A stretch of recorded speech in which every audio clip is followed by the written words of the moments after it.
começar a gravação. A liderança desempenha um papel fundamental no desenvolvimento, execução e sucesso da estratégia de um negócio. Peraí. Deixa aqui. Vou começar de novo. A liderança desempenha um papel fundamental no desenvolvimento, execução e sucesso da estratégia de um negócio.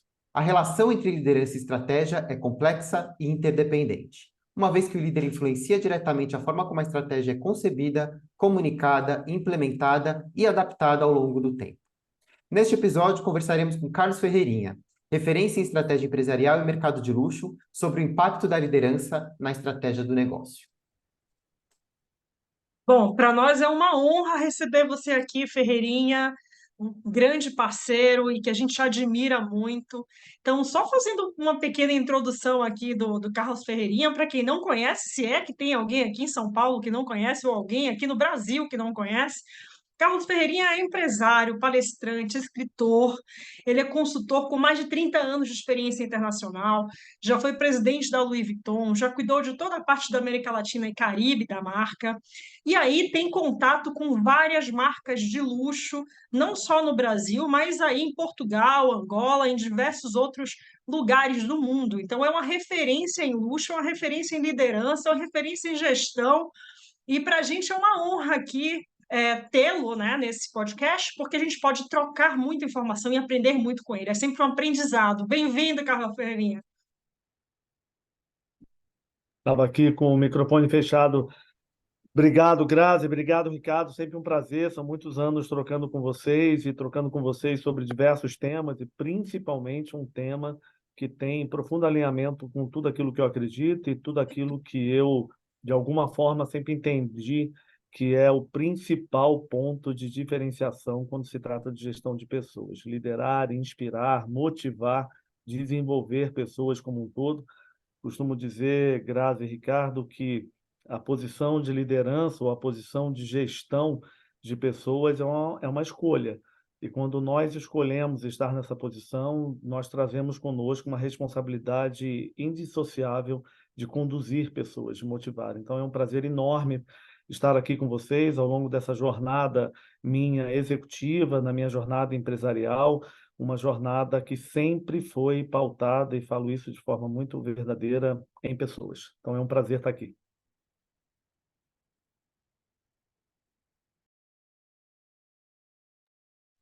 Muito obrigado, Ferreirinha, pela tua presença. É um prazer ter você aqui com a gente. E eu queria começar essa conversa, a gente falando um pouco sobre o impacto, né, da liderança na estratégia, né? Eu acho que ter uma estratégia assertiva de negócios já é em si desafiador, né? A gente vive num contexto, em um mundo que está em constante mudança, as coisas mudam o tempo todo e construir, né, ter uma estratégia assertiva já é um grande desafio. E existe um caminho aí, né, entre você ter a sua estratégia e até chegar no resultado, e dentro da minha visão, esse caminho passa pela execução, e um aspecto chave para qualquer execução de estratégia é ter uma liderança bem preparada, forte, e que passa ali por um tripé que a gente sempre traz aqui da liderança, que é pessoas, processos e resultados, né? Tem que ter ali uma liderança que envolve, engaja as pessoas, tem processos estruturados que vão dar vazão para que essa estratégia aconteça até chegar no resultado, né? E na tua visão, na tua experiência, como você vê esse impacto da liderança dentro da gestão e da execução de uma estratégia assertiva de negócio? Olha, Ricardo, assim, talvez eu não consiga ser mais assertivo e alinhado àquilo que vocês dois têm trabalhado com muita assertividade nesses últimos anos e que você fez essa boa introdução aí.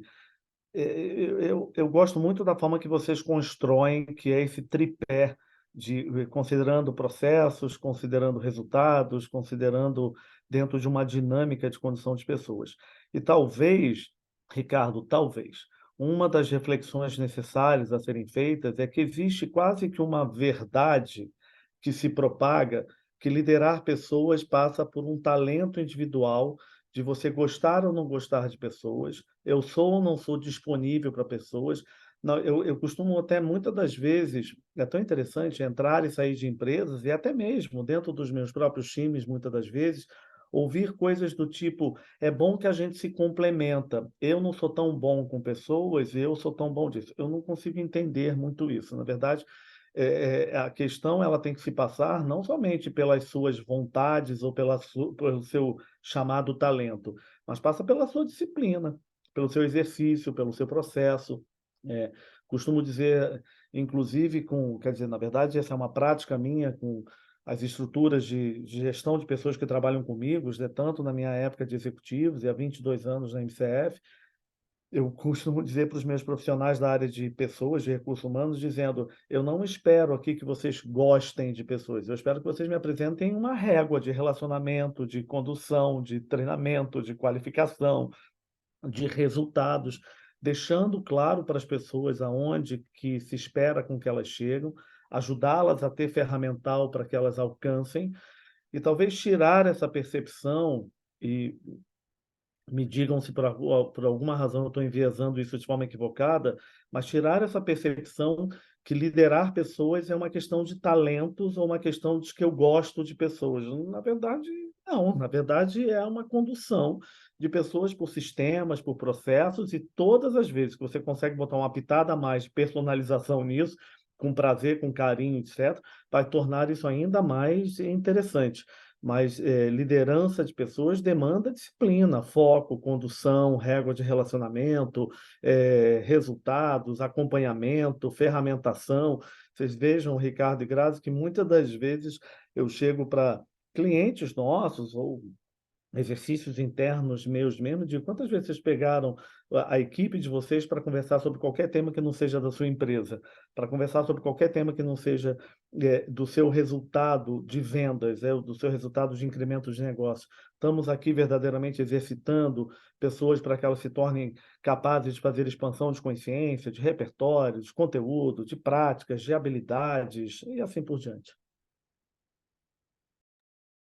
Perfeito. Eu adoro quando você trouxe logo no início a questão da escolha, né? Eu escolho ser líder. E o segundo ponto que você colocou muito bem é que a gente aprende, a gente consegue aprender. Liderança é uma competência que ela pode ser desenvolvida, né? Mas ela passa por um interesse genuíno do indivíduo em querer estar nessa posição. Então, é uma escolha. E se eu escolho e estou ali intitulado formalmente, inclusive por uma corporação, por uma empresa que me colocou naquele cargo, é importante que eu tenha consciência da minha responsabilidade, não só no negócio, mas sobre as pessoas, porque o teu resultado, a tua estratégia, a tua operação não vai parar de pé se você não tiver um acompanhamento, não tiver uma proximidade, uma aproximação com as pessoas, se você não estiver ali no dia a dia delas, inspirando-as, influenciando-as e motivando-as, né? A gente fala muito aqui sobre o conceito de liderança, que é do líder que influencia, que motiva e que mostra com clareza qual é o caminho. Se esse caminho não está claro, é difícil a gente querer falar de alta performance, é difícil a gente falar de liderança humanizada, entre outras coisas. Então, a gente precisa ter um caminho claro e ter a consciência do nosso papel enquanto líder. E a gente queria aqui ouvir de você também o que, que você acha que é fundamental no papel do líder, nesse papel de engajar e de construir equipes de alta performance. Olha, Grazi, só pegando aqui um pouquinho ainda do que você comentou de escolhas, esse na verdade talvez uma reflexão recorrente que eu faço, porque também nós somos pegos muitas das vezes em armadilhas que nós criamos para nós mesmos, muitas das vezes acreditando que na verdade eu não tenho muita escolha. Não, você tem escolha sim. Se você escolhe não querer ser trocador de ônibus, se você escolhe não querer vender pipoca na esquina, porque quem está em papel de liderança, de gestão, que alcançou esses patamares, você passou a ter uma possibilidade de escolha na sua mão. Então, se você escolhe continuar naquela posição, assumir esse desafio, estar nessa posição, isso traz uma série de outros tipos de responsabilidades. E aí passa a ser a sua escolha, querer ou não. Então, uma vez que você escolhe, não faz muito sentido, é o mesmo quem escolhe ser cantor e não consegue trabalhar a sua voz, prefere não porque só vai usar o seu talento. Não é assim, né? Você tem que treinar a voz, você tem que treinar a melodia, você tem que fazer uma série de exercícios aí contínuos para alcançar aquela performance. Olha, Grazi e Ricardo, tudo que fala com alta performance, tudo que fala com resultados que vão beyond, que vão além, eu verdadeiramente acredito em algumas, talvez em algumas premissas aqui. A primeira delas é que muitas das vezes nós dedicamos energia em cobrar pessoas por resultados, onde nós não tivemos o devido cuidado também de entender os limites das pessoas. Então, eu tenho uma talvez uma máxima onde eu digo, por mais que você grite, espanque, tente fazer com que o jacaré suba em árvore, eh, ao final do dia você quase mata o jacaré dizendo que ele não foi capaz de subir em árvore. Na verdade, jacaré é réptil e jacaré não sobe em árvore.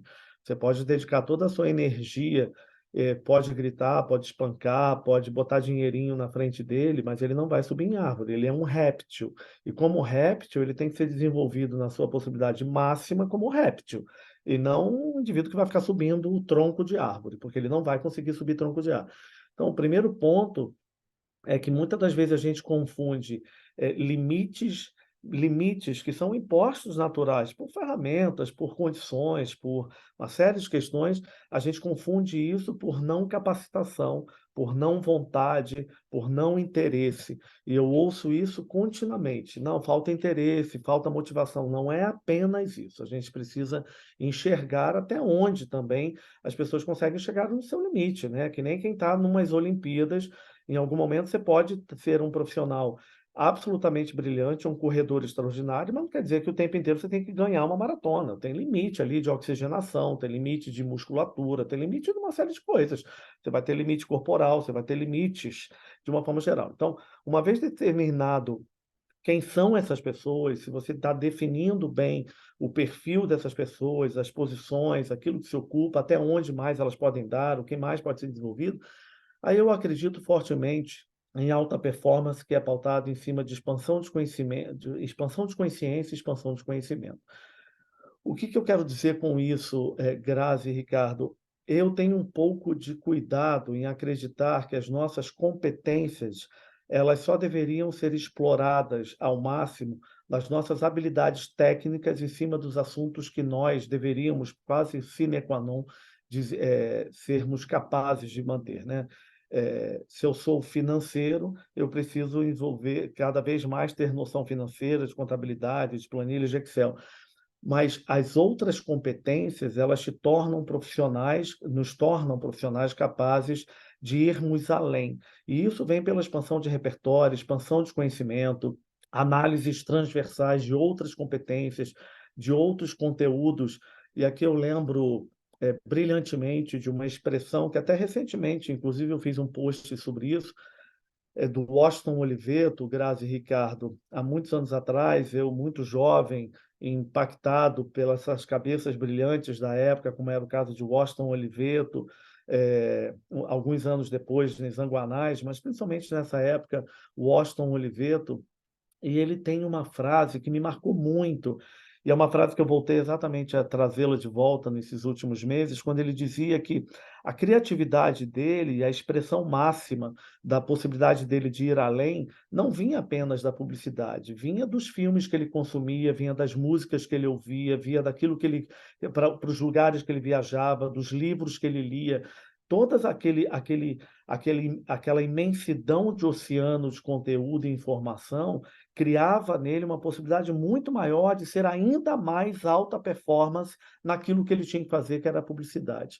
Então, eu vou usar dessa linguagem, dessa analogia, para entender que todos nós, em qualquer posição, deveríamos expandir a nossa capacidade de absorção de conhecimento, de absorção de repertórios, de informações, de benchmark, de inspiração, para conseguirmos alcançar patamares, porque muitas das vezes nós podemos ser absolutamente um as fazendo uma planilha extraordinária no Excel, que pouquíssimas pessoas vão fazer, mas você mal consegue conversar com a pessoa que está do lado, você mal consegue nem compartilhar com ela aquele aprendizado, ou conduzir ela também a chegar a um patamar de possibilidades de diferenciação.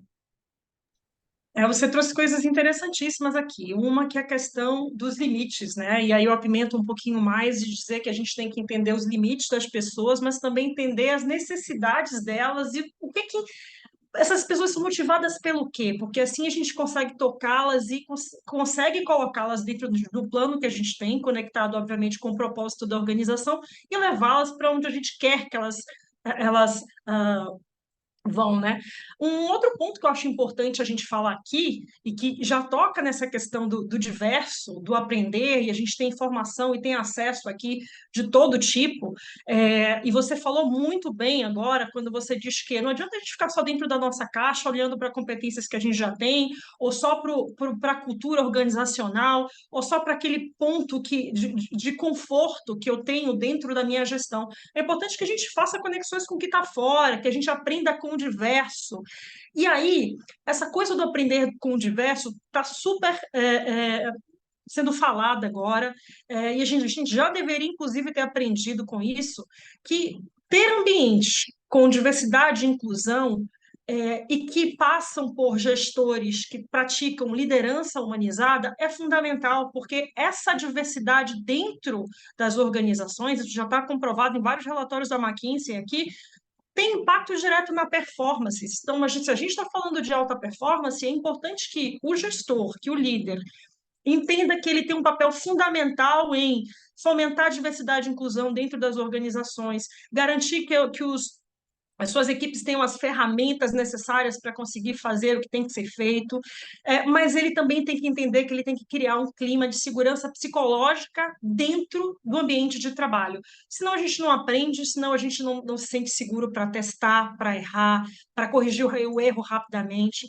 E aí eu queria que você falasse um pouquinho, Fê, para a gente sobre essa questão da diversidade e inclusão e do papel que o líder tem em ser o maestro que vai puxar isso e vai coordenar essa diversidade aqui, de gênero, de raça, neurodiversos e etc. São tantas, né? É tão interessante, Grazi, é uma das minhas características e que possivelmente vocês dois tenham isso claro, e até você, Grazi, que tivemos juntos em algumas oportunidades diretamente profissional. Olha, primeiro quero dizer aqui, Ricardo e Grazi, que só esse nossa conversa aqui nesse Zoom já é material suficiente para que a gente consiga inspirar pessoas. Eu estava ouvindo vocês e ouvindo as minhas próprias respostas, e a gente, que privilégio nós estarmos aqui nós três conversando, e o que pode ser e o que pode se tornar, inclusive, essa nossa iniciativa do nosso leadership, do nosso curso aí de liderança que nós estamos iniciando com vocês dois. Bem, voltando aqui, Grazi, uma das minhas características é uma característica de ser muito pragmático, de ser muito prático. Eu sou um indivíduo meio que desprovido do academicismo, dos conceitos, das teorias brilhantes, etc. Então, vou usar aqui duas reflexões. Eu tenho muita dificuldade de entender como é que nós conseguimos, no nosso personagem pessoal, de quem nós somos, no nosso CPF, no nosso RG, a gente gosta verdadeiramente de testar restaurantes diferentes, comidas diferentes, temperos diferentes, a gente gosta de viajar para países. Eu adoro aquelas conversas, eu gosto mesmo de entender o que é a coisa local, eu gosto mesmo de entender qual é o tempero local, o que as pessoas comem no seu dia a dia, não quero muito aquela coisa que é só para turista ver.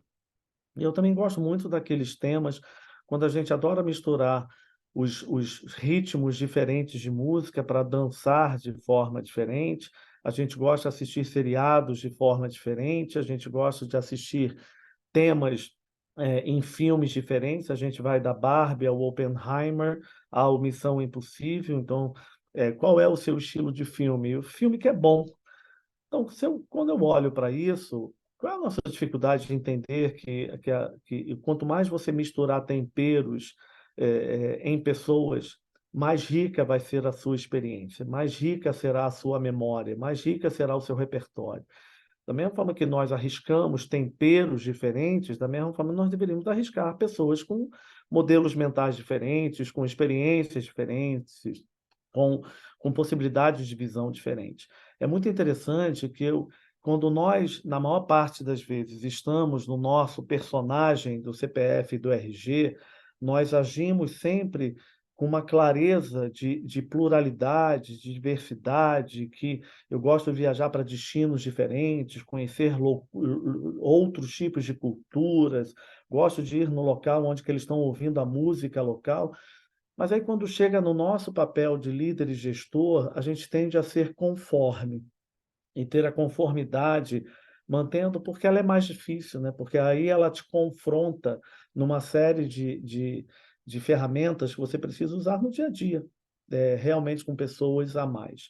E aí eu vou usar em cima de uma outra reflexão, em cima dessa questão dos limites, da diversidade, de observar o outro pelo viés do outro, e não somente.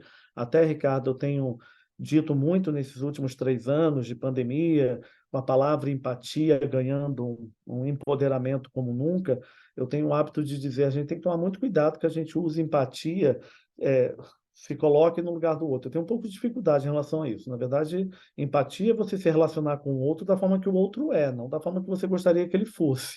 Quando você enviesa para a forma que você gostaria que ele fosse, você não está sendo empático, deixa de observar o outro. Então, vou fazer aqui um exercício muito rápido, muito pontual. Alguns anos atrás, eu moro numa vila em São Paulo, e saindo da minha vila, eu estava indo exatamente à padaria. Quando eu cheguei no portão, apertei o botãozinho para abrir o portão automático, vou ser muito objetivo nisso. Segurei o portão, tinha uma senhorinha do lado de fora do portão, e eu segurei o portão e falei, por favor, a senhora pode entrar. A senhora vai entrar? Pode entrar, por favor. Aí ela baixou a cabeça e falou, não, você pode sair. Eu falei, não, senhora, imagina, é um prazer, pode entrar. E eu segurei o portão em questão, tudo frações de segundos. E ela falou, não, eu prefiro que você saia. Em frações de segundos eu parei. Eu falei, não, senhora, nós vamos ficar nessa posição aqui, eu faço questão, a senhora vai entrar, vou sair. E ela não conseguia sair naquela posição, em segundos. A minha cabeça reagiu, ela tinha ali possivelmente uma postura de quem trabalhava em uma das casas ali da vila, que eu não a tinha reconhecido, talvez eu nunca tinha visto, possivelmente. Pode ser que eu estivesse enviesando, mas ali parecia uma profissional de uma atitude que é uma doméstica. E aquele em segundos, Ricardo e Grazi, ficou muito claro para mim que aquela é uma senhora que passou a vida inteira entendendo que ela não passa na frente de ninguém, que ninguém abre a porta para ela. Na verdade, é ela que abre a porta para todo mundo e todo mundo sai e ela entra depois pelas portas dos fundos. Então, naquele exato momento, aquilo fica tão cristalizado, você diz, não se trata de vontade dela, não se trata que ela não tem motivação, ou então que as pessoas, nossa, ela não tem autoestima, nossa, porque ela não quer ir além. Não é isso. Na verdade, ela foi condicionada a um modelo de aprisionamento de possibilidades que ela não enxerga de uma outra forma. E se você não fizer o exercício de quebrar isso, de mostrar outra perspectiva, de verdadeiramente educá-la, que também é legítimo ela passar ali quando alguém segura o portão para ela, isso é inexistente. Isso é absolutamente inexistente. Não é que falta motivação, nem que falta estima, falta ferramenta, falta possibilidade, porque ninguém deu a chance a ela de uma composição de uma diversidade plena de convivência, de oportunidades, etc. E eu vou ser mais uma vez muito pontual. O filho da Dina, minha doméstica, que trabalha comigo há 27 anos, ela é empregada doméstica, o marido é pedreiro, é maranhense, ela é paraense. O filho, ela não quis que ele trabalhasse até ele conseguir finalizar os seus estudos, foi penalizada socialmente, porque iria ter um filho que se tornaria marginal por causa da posição social deles, etc. E ela acreditou naquilo. O Vinícius se formou entrou na USP, que está hoje lidera a melhor faculdade da América Latina, entrou em Ciências Políticas Públicas, negro, e por incrível que pareça, quando ele entrou na USP, a USP não tinha, Grazi Ricardo, ele não tinha na USP a política das cotas. A USP não tinha. Inclusive, o Vinícius entrou e foi da primeira turma que ajudou a USP a desenhar o que seria a política de cotas da USP. Não adianta. O Vinícius se formou, o Vinícius é um profissional brilhante, ele costuma dizer para mim, tio, as pessoas me olham e elas dizem, ai, gente, como é que as cotas foram fundamentais para você? Não adianta. Elas olham para ele e têm certeza que ele só entrou na USP por causa da cota. Então ele fala, você imagina o que é passar a vida inteira com alguém te passando o tempo inteiro a sensação que você não era capaz de ter conquistado pelas suas possibilidades. Então, se a gente não faz isso com as pessoas no nosso dia a dia, a gente esquece que as pessoas podem se desenvolver, que elas podem ir além, que elas podem se superar. Muito interessante, né? Tava te ouvindo aqui, muitas coisas vieram aqui para mim, muitos insights, muitas ligações aqui sobre o quanto que o papel do líder é importante nesse sentido, né? De você dar oportunidades para as pessoas expressarem a sua potência, né? Expressarem as suas habilidades, as suas capacidades. E muitas vezes, e aí ao longo desses mais de 20 anos que eu atuo lidando com gente dentro de empresas ou agora como consultor, e eu vejo muito a dificuldade da liderança em entender esse papel, de ser um facilitador realmente do desenvolvimento e da performance dos seus times, né? É um papel de dar ferramentas, apoiar e criar oportunidades para que as pessoas entreguem o seu melhor. Claro que tudo isso pautado numa direção, numa orientação muito clara de qual que é o caminho que esse grupo precisa seguir, mas ser realmente um facilitador, né? E quando a gente pensa no papel do líder, quanto mais uma pessoa sobe na hierarquia, né? Quando você é um coordenador, depois um gerente, um diretor, ou mesmo um empreendedor,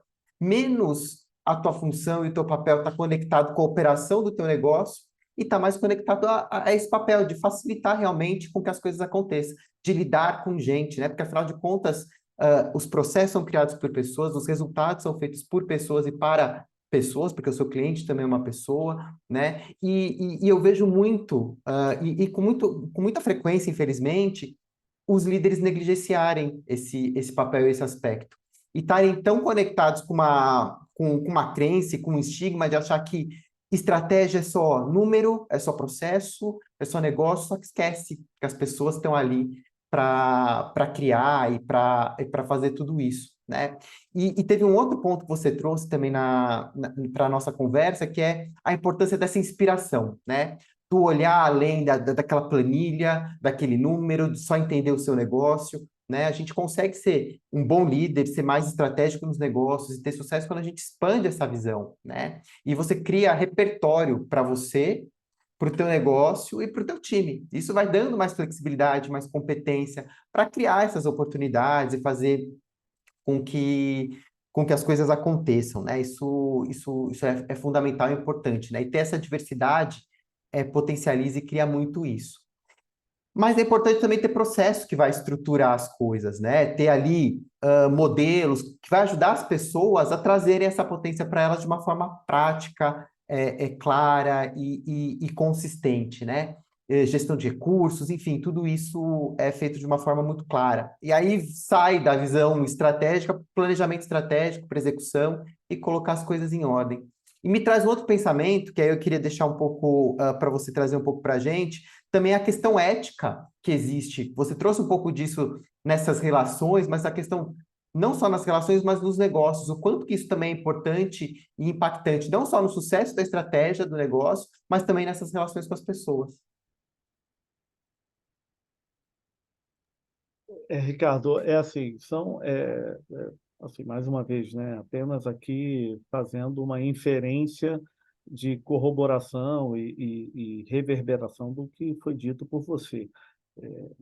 Planejar, executar, acompanhar, são habilidades e necessidades e tarefas indissociáveis de liderança e de gestão. Nós não acordamos durante o dia e apenas se o dia estiver ensolarado, a gente sai. Se o dia estiver chovendo, a gente talvez não vai fazer acontecer. Não faz sentido, né? Você faz com chuva, com sol, chovendo canivete, com terremoto, etc. Com todas as desgraças acontecendo nesses últimos anos, e esse ano, principalmente 2023, eu tenho até feito reflexões duras comigo mesmo e de uma forma geral ampla e plena, quando você vê que a Líbia passa por uma situação de quase como se fosse 20 bombas atômicas, 20 mil pessoas já morreram com uma tempestade, com uma chuva, quando você tem o terremoto numa proporção inacreditável em Marrocos, quando você tem a questão das chuvas no Rio Grande do Sul, É inacreditável, e aqui a gente ainda, né, tem que lidar com a situação que muitos acreditam que, na verdade, não há tanta coisa errada, tem alguma coisa muito equivocada nisso, mas o meu ponto aqui, Ricardo, no meio disso tudo, a minha cabeça sempre me pega. No outro dia, as pessoas precisam levantar, limpar essa lamaçal todo, seguir as suas vidas. Os gestores precisam criar os seus planejamentos para reconstruir essas cidades, reconstruir a, a, a estima social dessas pessoas, a ética de vida, a sobrevivência. Então, na verdade, isso não vai ser um toque de Midas, né? Isso será resultado de planejamento, de investimento, de resultados, de motivar as pessoas. Você imagina ter que motivar as pessoas aonde em apenas uma cidade na Líbia, uma cidade de 100 mil habitantes, eles acreditam que quase 30 mil, 20 e poucas mil pessoas já morreram. É uma coisa surreal. Como é que você faz para que as pessoas no outro dia estejam motivadas, sigam à frente, recriem, reconstruam?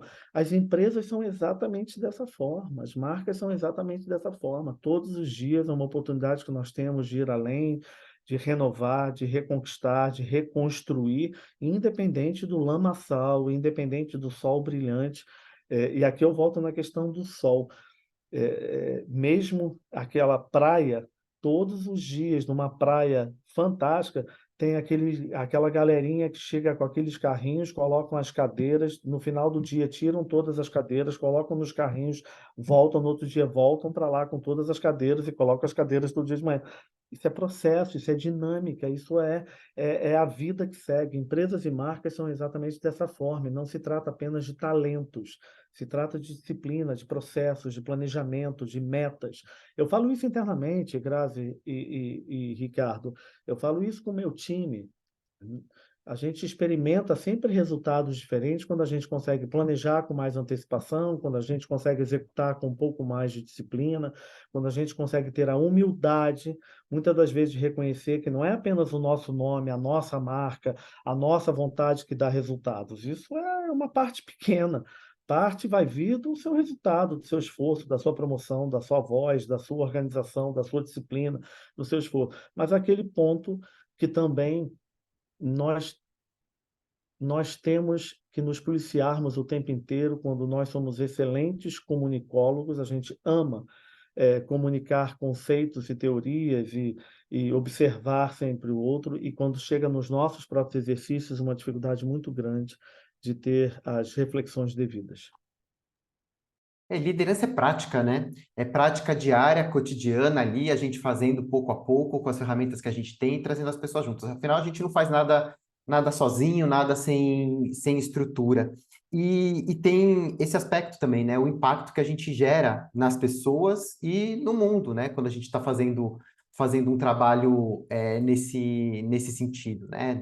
Não só no negócio. Então, a importância de olhar o que está acontecendo em volta também, né? Eu acho que isso faz parte desse processo. E como a gente falou no começo, né, liderança é uma competência que ela é totalmente desenvolvível, né? Ela é praticável, você pode construir essa competência e não só construir e aprimorar, porque muitas vezes eu também observo isso na minha prática, eu vejo pessoas que já são líderes há muito tempo e elas esquecem de atualizar suas práticas, continuam operando ali naquele formato, só que o mundo mudou, né? Basta pegar aqui a nossa conversa, a gente percebe o quanto que o mundo tem mudado e tem exigido novas competências, novas habilidades, um novo olhar para essa habilidade de liderança. Então, continuar se renovando, se desenvolvendo é importante também para que um líder ele permaneça atual, permaneça aderente às necessidades que o mundo traz, né? E aí a gente tem a Luxury Academy Leadership da MCF, né, Ferreirinha? Eu queria te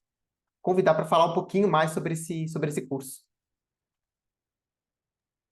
Olha, Ricardo, o tema liderança, ele sempre permeou e ele permeia tudo aquilo que eu faço. Ele é um tema indissociável da minha vida, ele é indissociável da minha trajetória empresarial, da minha trajetória como executivo. Eu tenho uma série de características que possivelmente não são tão elogiadas e algumas outras que são observadas e possivelmente algumas que são elogiadas. Eu tenho uma característica que aqui eu reconheço e eu responsabilizo parte daquilo que eu sou em relação a essa característica. Eu pautei a minha vida nas pessoas. Eu verdadeiramente acredito, e eu sou resultado disso. Eu acredito verdadeiramente que nós somos possíveis, que é possível nós, com as nossas limitações devidamente entendidas, sermos capazes de ir além nas nossas habilidades, nas nossas competências. E o papel do outro ele é fundamental para que te dê espaço, a Grazi te falou isso, para que te empodere, para que te dê a sensação que você está dentro de um ambiente que te possibilita errar, testar, fazer de forma diferente.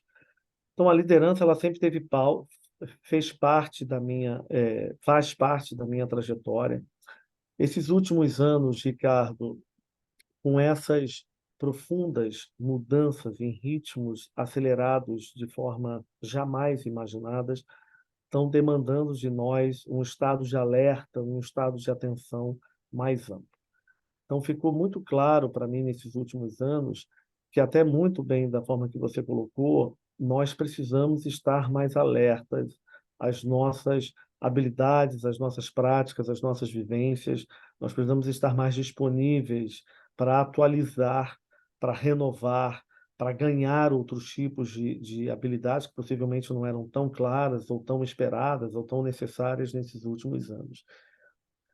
Nós, como empresas e marcas, somos entidades vivas, né, que precisamos nos manter o tempo inteiro alertas, né, renovados.